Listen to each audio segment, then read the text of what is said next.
یہ سمجھتے ہیں کہ فلسطین میں جو کچھ بھی چل رہا ہے وہ ان کا علاقائی جھگڑا ہے، ان کے بارڈر کا مسئلہ ہوگا جیسے ہمارے لیے کشمیر کا مسئلہ بنتا ہے۔ ایسا نہیں ہے میرے عزیزو، یہ بہت پرانی تاریخ ہے۔ بیت المقدس جو خطہ ہے جس کو مسجد اقصی کہا گیا قرآن پاک میں، جہاں سے رسول کریم صلی اللہ تعالی علیہ وسلم کی معراج ہوئی، جس کا ذکر صاف قرآن پاک میں ہے، سبحان الذی اسری بعبدہ لیلا من المسجد الحرام الی المسجد الاقصی۔ پاک ہے وہ ذات جس نے اپنے بندہ خاص کو ایک رات مسجد حرم سے جو مکہ میں ہے مسجد اقصی تک کا سفر کرایا۔ مسجد اقصی کیا ہے؟ قرآن کہتا ہے الذی بارکنا حولہ، جس کے ارد گرد ہم نے برکت رکھی ہے، جس کے ارد گرد برکتیں رکھی گئی ہیں۔ تو مسجد اقصی یہ کل پرسوں والی، سال دو سال پہلے والی یا 100-200 سال پہلے والی مسجد کا نام نہیں ہے، یہ اتنی پرانی ہے جس کی تاریخ تقریباً 4000 سال پہلے کی۔ سیدنا ابراہیم علیہ السلام کے زمانے سے یہ آباد علاقہ، اور ایک دو نہیں ہزاروں انبیاء اکرام علیہ السلام کا وہ قبلہ رہا، اور خود مسلمانوں کا بھی قبلہ اول وہی تھا، پہلے اسی کی طرف منہ کر کے نماز ادا کیا جاتا۔ اور نبی پاک صلی اللہ تعالی علیہ وسلم جب مدینہ طیبہ ہجرت فرما کر آئے تو آپ اندازہ کیجئے کہ بعثت کے 13 سال کے بعد، یعنی حضور کے اعلان نبوت کے 13 سال کے بعد حضور پاک صلی اللہ تعالی علیہ وسلم نے ہجرت فرمائی، مکہ کے 13 سال، اور پھر مدینہ جانے کے بعد وہاں 17 مہینے تقریباً 1.5 سال بیت المقدس کی طرف منہ کر کے ہی نماز پڑھی جاتی تھی، بیت المقدس کی طرف رخ کر کے ہی عبادت ہوتی، اور 17 مہینے کے بعد پھر وہ حکم آیا، وہ بھی میرے مصطفیٰ کریم صلی اللہ علیہ وسلم کی خواہش پر، کہ آپ ظہر کی نماز ادا کر رہے تھے اور آپ کے دل میں یہ خیال آیا کہ ہمارا قبلہ بیت المقدس کی بجائے خانہ کعبہ ہوتا تو اچھا ہوتا۔ رب تبارک و تعالیٰ کی بارگاہ میں وہ خواہش کرتے ہوئے آسمان کی طرف نماز کی حالت میں حضور دیکھ رہے تھے، چہرہ آسمان کی طرف اٹھا رہے تھے، 2 رکعت ہو چکی تھی، تب اللہ تعالیٰ نے قرآن کی آیت نازل فرمائی نماز کی حالت میں، قد نرا تقلب وجهك في السماء فلنولینک قبلۃ ترضاها، اے محبوب ہم آپ کا چہرہ اٹھانا دیکھ رہے ہیں آسمان کی طرف، اور عنقریب آپ کو اسی طرف پھیر دیں گے جہاں آپ کی رضا ہے، آپ کی جس میں خوشی ہے۔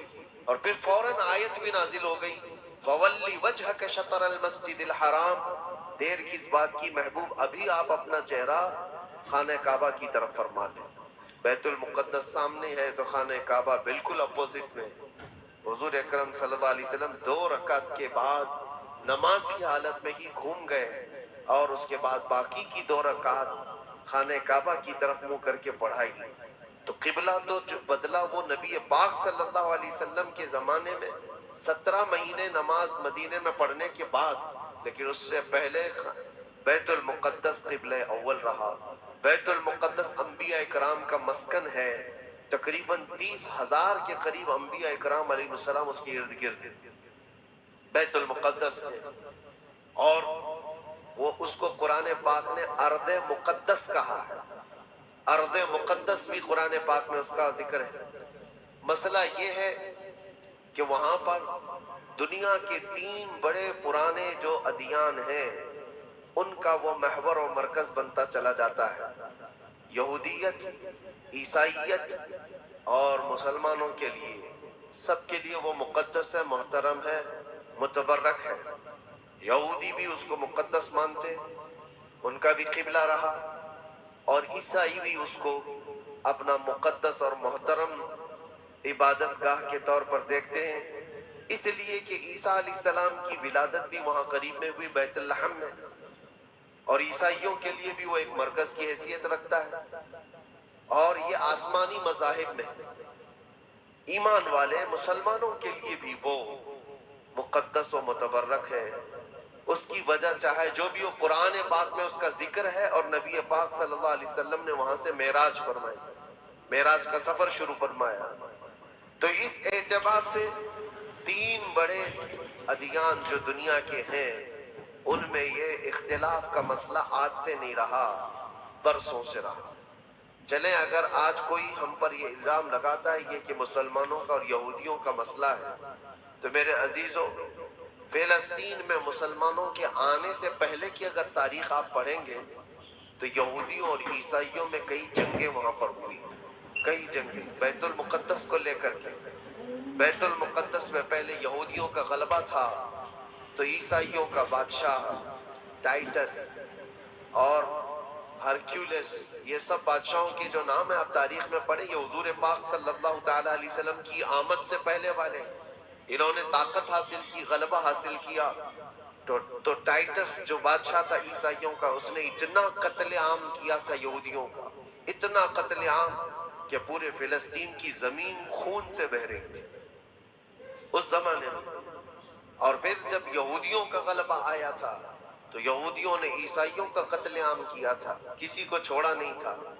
تو بیت المقدس کے حصول کے لیے، اس پر غلبہ حاصل کرنے کے لیے جنگیں برسوں سے چالی، بہت برسوں سے۔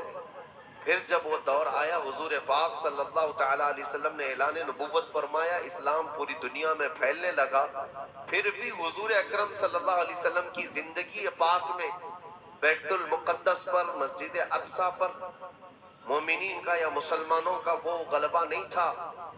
زمانہ بیت گیا، حضرت عمر فاروق رضی اللہ تعالیٰ عنہ کا زمانہ آیا۔ جب حضرت عمر فاروق کا زمانہ آیا تو اسلامی سلطنت کی سرحدیں بہت دور دور تک پھیل گئی، مصر فتح ہو گیا، ایران فتح ہو گیا، روم فتح ہو گیا، بہت سارے علاقے فتح ہو کر اسلام میں داخل ہوئے۔ تو ایک محاذ فلسطین فتح کرنے کے لیے بھی حضرت عمر فاروق کے زمانے میں بھیجا گیا، جس میں حضرت ابو عبیدہ بن جراح رضی اللہ تعالیٰ عنہ بھی موجود تھے۔ اور وہ اسلامی لشکر جب گیا تو فلسطین کو ان لوگوں نے فتح کیا۔ فلسطین جب فتح ہوا، بیت المقدس جب حاصل کیا گیا، وہ بھی تاریخ بڑی عظیم ہے میرے عزیزوں۔ وہاں اس وقت عیسائیوں کا غلبہ تھا، یہودیوں کو نکال کر پھینک دیا گیا، مار دیا گیا، جیسے بھی ان کے ہر بار ہوتے تھے، جب ان کا غلبہ آئے تو ان کو مارے، ان کا غلبہ آئے تو ان کو مارے، یہ جنگیں چلتی تھی۔ پھر جب اسلام آیا تو اس زمانے میں عیسائیوں کا وہاں غلبہ تھا، انہوں نے حوالے کر دیا بیت المقدس کو، مسجد اقصیٰ کو حوالے کیا۔ تو یہ بہت بڑی خوشی کی بات تھی۔ تو اس وقت وہاں موجود صحابہ نے حضرت عمر فاروق رضی اللہ تعالیٰ عنہ کو خط لکھا کہ آپ تشریف لائیں کہ بیت المقدس فتح ہو چکا ہے۔ اور یہ مسلمانوں کے لیے ایک بہت بڑی بشارت تھی، بہت بڑی عظیم خوشخبری تھی، اور سب انتظار میں تھے کہ امیر المومنین آئیں گے تو ان کے ذریعے سے یہاں پر نماز ادا کی جائے گی۔ حضرت عمر نے یہ خبر پاتے ہی سفر شروع فرمایا تھا، لیکن وہ کس حال میں سفر کیا تاریخ میں موجود ہے۔ وقت کا امیر المومنین جس نے محاذ پہ محاذ چھیڑ رکھے تھے اور بڑے بڑی سلطنتوں کو زیر کر دیا تھا، لیکن بیت المقدس کے فتح ہونے کی خبر پا کر جب جانا تھا تو بہت لاؤ لشکر لے کر کے نہیں نکلے، اپنے ایک غلام اور ایک گھوڑے کے ساتھ نکلے تھے مدینہ طیبہ سے۔ اور وہ بھی اس حال میں نکلے تھے کہ غلام سے طے کر لیا تھا کہ 1 میل میں اس پر بیٹھوں گا، تو چلے گا، اور 1 میل تو بیٹھے گا اور میں رسی پکڑ کر چلوں گا۔ یہ دونوں میں طے ہو چکا تھا۔ اس طرح سے امیر المومنین سفر کرتے ہوئے فلسطین پہنچے تھے، بیت المقدس پہنچے تھے۔ حضرت عمر فاروق رضی اللہ تعالیٰ، یہ باتیں آج اس لیے بتا رہا ہوں کہ جنہوں نے خون کا بازار گرم کر رکھا ہے، اور جو ہم پر یہ الزامات ہیں کہ تلوار کے زور پر علاقے حاصل کیے، تو حضرت عمر کی یہ سیرت بھی بتاؤ، یہ تاریخ بھی بتاؤ کہ فاتح قوم کس طرح سے جاتی ہے، اکڑ کر، لوگوں کو پکڑ کر نہیں۔ حضرت عمر جب بیت المقدس کے فتح کے بعد فلسطین آ رہے تھے، خبر مشہور ہو گئی، عیسائی بھی مسلمان بھی جو وہاں موجود تھے، سب لوگ امیر المومنین کو دیکھنے کے لیے باہر نکلے تھے۔ اتفاق ایسا تھا کہ فلسطین جب قریب تھا تو سواری پر بیٹھنے کی باری غلام کی تھی، حضرت عمر کی باری رسی پکڑنے کی تھی۔ وہ رسی پکڑ کر پہنچے تو لوگوں نے یہ سوچا جو سواری پر بیٹھا ہے وہ امیر المومنین ہے، لوگ سب اس کے پیچھے دوڑنے لگے۔ تو وہاں موجود صحابی رسول حضرت ابو عبیدہ نے کہا اے لوگو تم غلط فہمی میں ہو، سواری پر بیٹھا ہوا امیر المومنین نہیں، گھوڑے کی رسی پکڑا ہوا وہ امیر المومنین، وہ تو غلام ہے ان کا۔ لوگوں نے پوچھا ایسا کیسے ہو سکتا ہے، تمہارا اتنا بڑا عظیم بادشاہ، اتنا بڑا سلطان، وہ رسی پکڑ کر چل رہا ہو، کوئی غلام بیٹھا ہو؟ کہا یہی تو اسلام کا عدل ہے، فاروق اعظم کا عدل ہے۔ انہوں نے یہ طے کیا ہے کہ راستے میں دونوں برابر کے سفر میں حصے دار ہوں گے، تھوڑا آرام تم کرو گے، تھوڑا آرام ہم کریں گے۔ ان اخلاق کو دیکھ کر موجود کئی لوگوں نے اسلام قبول کیا تھا۔ حضرت سیدنا عمر ابن خطاب رضی اللہ تعالیٰ عنہ اسی موقع پر یہ بھی ارشاد فرماتے، لوگوں نے جب یہ دیکھا امیر المومنین کہہ کر پکارا تو آپ کی آنکھوں میں آنسو آئے۔ فتح بیت المقدس کے موقع پر میرے عزیزوں ہو سکتا ہے کسی کا سینہ چوڑا ہو جائے کہ بیت المقدس فتح کر لیا ہے، اب ہم نے مسلمانوں کا قبلہ اول واپس آ گیا ہے۔ اس لیے کہ تاریخ میں پہلے سے موجود ہے اور بعد میں بھی کہ جس بادشاہ نے وہاں پر چڑھائی کی اور فتح کیا، غلبہ حاصل کیا، اس نے غرورتا ایسی دکھائی کہ سارے لوگوں پر یہ دھوس جمانا چاہا کہ یہ میری طاقت کا نشہ دیکھ لو، میں جب طاقت سے چڑھائی کرتا ہوں تو کیا حالات ہوتے ہیں۔ سب کو جس بادشاہ نے بھی بیت المقدس پر چڑھائی کی ہے اس نے اپنا غرور اور اپنا گھمنڈ لوگوں کو دکھایا۔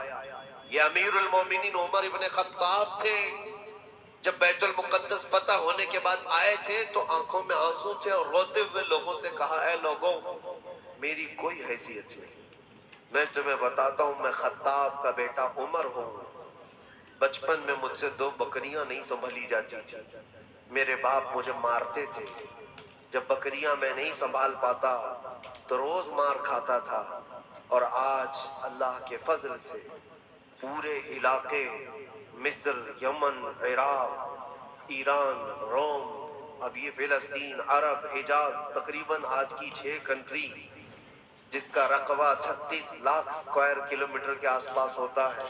حضرت عمر کہتے یہ پورا علاقہ آج تنہا عمر اس کو ہانک رہا ہے اور ہماری نگرانی میں ہے، اس لیے نہیں ہے کہ خطاب کا بیٹا عمر ہے، اس لیے کہ محمد عربی کا غلام عمر ابن خطاب حضور اکرم صلی اللہ تعالیٰ علیہ وسلم سے وابستہ ہوں تو اللہ تبارک و تعالیٰ نے یہ طاقت و قوت اور یہ غلبہ عطا کیا ہے۔ ایک مختصر سی تاریخ میں آپ کے سامنے رکھتے آ رہا ہوں۔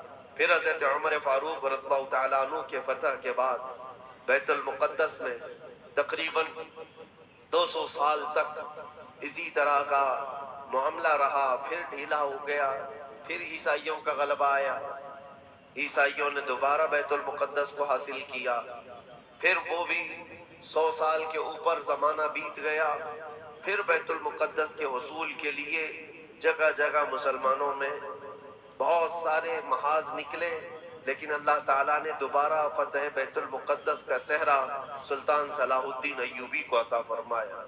وہ ایک جرنیل تھے، اسلام کے لیڈر تھے اور بہادر، عظیم بہادر، جنہوں نے عدل و مساوات تو ایسے کیے ہیں، عیسائیوں نے بھی آج اپنی کتاب میں لکھا ہے ہم نے ایسا کوئی سپہ سالار دنیا میں دیکھا نہیں جیسا صلاح الدین تھا۔ صلاح الدین نے اپنے نفس کے لیے، اپنی ذات کے لیے کسی ایک کو بھی مارا نہیں، کسی ایک کو بھی بندھک نہیں بنایا۔ بے شمار لوگ جو عیسائی تھے وہاں پر ان کو مال جائیداد جو چاہیے وہ سب دے کر کے آزاد کیا، کہا کہ صرف بیت المقدس یہ مقدس جگہ ہے، اس کی گندگی اور اس کی ناپاکی میں نہیں دیکھ سکتا۔ باقی جب بیت المقدس فتح ہوا تھا صلاح الدین کے زمانے میں تو اس وقت عام اعلان تھا جس کو جو لے جانا ہے لے جائے۔ دروازوں سے سونے کے جو نقش تھے عیسائی جب بھاگ رہے تھے وہ بھی کھرچ کر کے نکال رہے تھے لے جانے کے لیے، جو ہاتھ میں آئے وہ سب، لیکن صلاح الدین نے منع کیا تھا کسی کو کچھ نہ پوچھا جائے، مال و جائیداد، دنیا کی دولت سب انہیں مبارک ہو، اللہ کا یہ مقدس گھر ہمارے حصے میں آیا۔ یہ بھی تاریخ موجود ہے۔ اور صلاح الدین ایوبی سیدنا عمر ابن خطاب رضی اللہ تعالیٰ عنہ کے زمانے کی یہ فتح یابیاں یہ دور اسلام میں ہے مسلمانوں کے لیے. پھر زمانہ بیتتا گیا اور پھر یہ انہی حالات میں بحمد تعالیٰ تقریباً 1000 سال چل پڑے. تقریباً پورے 1000 سال بھی نہیں، لیکن جب یہ ورلڈ وار ہوئی فرسٹ، اس کے بعد پوری دنیا میں خلافت عثمانیہ کا دبدبہ ختم ہوا، تو دوبارہ پھر یہ ساری جو دسیسہ کاری ہے آج جو آپ دیکھ رہے ہیں. سب سے پہلے بے گھر تھے جو یہودی پوری دنیا میں، جن کے لیے ٹھکانہ نہیں تھا، کوئی جگہ نہیں تھی. انہوں نے ایک معاہدے کے تحت 4000 یہودیوں کو صرف فلسطین میں بسانے کی اجازت مانگی تھی. اس وقت عرب بھی غیر منقسم تھا، بٹا ہوا نہیں تھا، پورا عرب ایک تھا. فلسطین، جارڈن، ملک شام، یہ سب علاقے ملے ہوئے تھے، ایک ہی خلافت کے اندر آتے تھے، خلافت عثمانیہ کے اندر. اس وقت صرف 4000 لوگوں کو وہاں بسانے کی اجازت لی گئی تھی. اس کے بعد پھر 4000 لوگوں سے یہ آبادی بڑھتے ہوئے دنیا کے ہر کونے سے یہ مائیگریٹ کرنا شروع کیے، ہجرت کرنے لگ گئے. اور دھیرے دھیرے دھیرے کرتے کرتے 1912 سے لے کر 1947 تک ان یہودیوں کی جگہ جگہ سے ہجرت ہوئی اور وہ جا کر کے اس جگہ جمع ہوئے. اور آج جو ایک خطہ آپ دیکھ رہے ہیں اسرائیل نام سے، حقیقت میں اسرائیل نام سے کوئی وجود ہی نہیں تھا، وہ پورا فلسطین تھا، پورا فلسطین.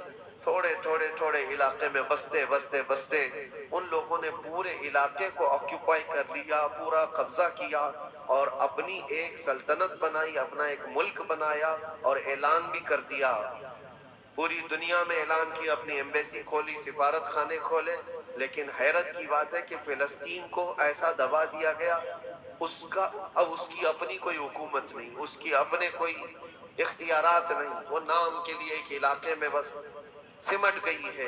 اور ایک چھوٹا سا علاقہ اب بچ گیا ویسٹ بینک کا اور غزہ کا، جہاں آج لڑائیاں ہو رہی ہیں، جہاں بم بارود برسائے جا رہے ہیں. یہ تھوڑا سا علاقہ بچا رہ گیا ہے. میرے عزیزو، یہ ایک تاریخ ہے جو میں آج آپ کو منتقل کر رہا ہوں، اس لیے کہ نئے بچوں کو، نئی جنریشن کو تاریخ سے بہت کم دلچسپی ہے. یہ انٹرنیٹ کی دنیا میں رہنے والے لوگ، آپ یہ بات یاد رکھیں، یہ وراثت کے طور پر ہم نے آج تک منتقل ہوتی آئی. تاریخ اس لیے بتا رہا ہوں کہ وہاں پر جو جھگڑا ہے، وہاں پر جو حالات بنے ہوئے ہیں، وہ آج کل کے نہیں ہیں، صدیوں سے موجود ہیں، کئی سینکڑوں سالوں سے موجود ہے. اور اللہ کے نبی صلی اللہ علیہ وسلم کی ایک بشارت بھی سنا کر جاتا ہوں.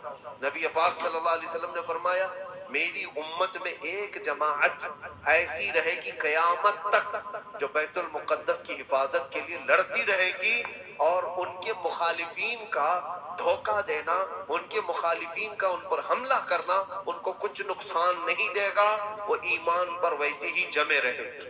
یہ حضور پاک کی بشارت ہے. نبی پاک صلی اللہ علیہ وسلم نے فرمایا ہے کہ وہ دمشق یا بیت المقدس کے آس پاس لوگ ہوں گے اپنی جانوں کا نذرانہ دیتے. اور حضور نے یہ جب گارنٹی دے دی تو پھر کہنے کی کیا بات ہے. حضور نے فرمایا قیامت تک وہ جماعت حق پر قائم رہے گی. کسی اور کے لیے اتنی گارنٹی ملتی ہے؟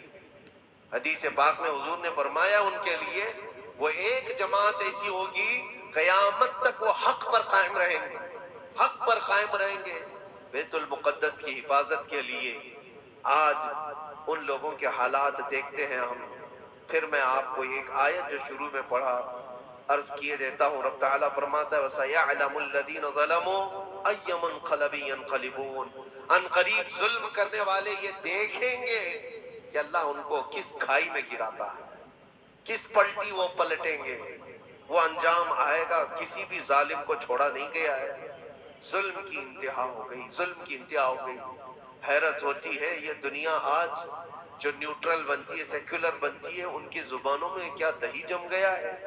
ان چھوٹے سے بچوں کی موت پر کوئی دو جملے بولنے کو تیار نہیں، صرف اس لیے کہ مسلمان ہیں، صرف اس لیے کہ وہ ایمان والے ہیں. میرے عزیزو، دنیا میں کہیں کسی کی ظلمن موت ہو جائے تو ساری میڈیا چیختی ہے، چلاتی ہے.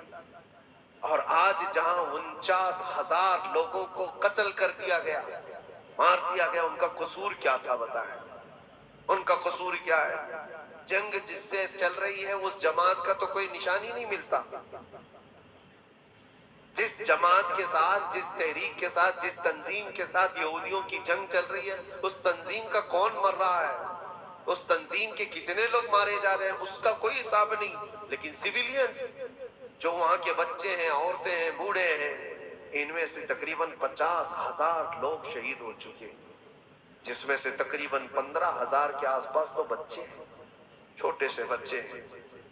کلیجہ منہ کو آتا ہے یہ ساری باتیں دیکھ کر کے، سن کر کے. میرے عزیزوں، جگر رکھنے والا دنیا کا کوئی بھی انسان جس کے اندر تھوڑی انسانیت باقی ہو، وہ یہ تمام مناظر کو دیکھ کر کے ویرودھ تو ضرور کرے.